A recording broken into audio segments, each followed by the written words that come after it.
ऊसतोड कामगारांच्या कल्याणासाठी स्वर्गीय गोपीनाथराव मुंडे ऊसतोड कामगार कल्याण महामंडळ स्थापन करून त्याला कायमस्वरूपी निधी उपलब्ध करून दिला.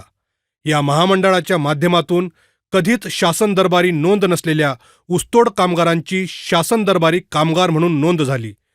ऊसतोड कामगारांच्या मुलांच्या हाती पुन्हा कोयता येऊ नये म्हणून धनंजय मुंडेंनी संत भगवानबाबा शासकीय वसतिगृह योजना सुरू केली. या योजनेच्या माध्यमातून राज्यात ऊसतोड कामगारांची जास्त संख्या असलेल्या 41 तालुक्यांमध्ये 100 मुलांसाठी आणि 100 मुलींसाठी असे एकूण 82 वसतिगृह महायुती सरकारने सुरू केले. 2 वसतिगृहासाठी सुमारे 10 कोटी रुपये असे बीड जिल्ह्यातून सध्या भाड्याच्या जागेत सुरू असलेल्या 12 वसतिगृहांसाठी सुमारे 120 कोटी रुपयांचा निधी महायुती सरकारच्या माध्यमातून धनंजय मुंडे यांनी उपलब्ध करून दिला आहे.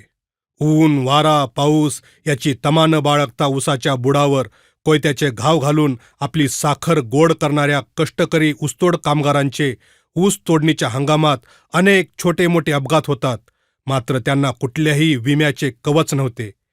याची जाण ठेवत धनुभाऊंनी ऊसतोड कामगार, वाहतूकदार, मुकादम यांच्यासाठी ऊसतोड कामगार अपघात सानुग्रह अनुदान योजना सुरू केली.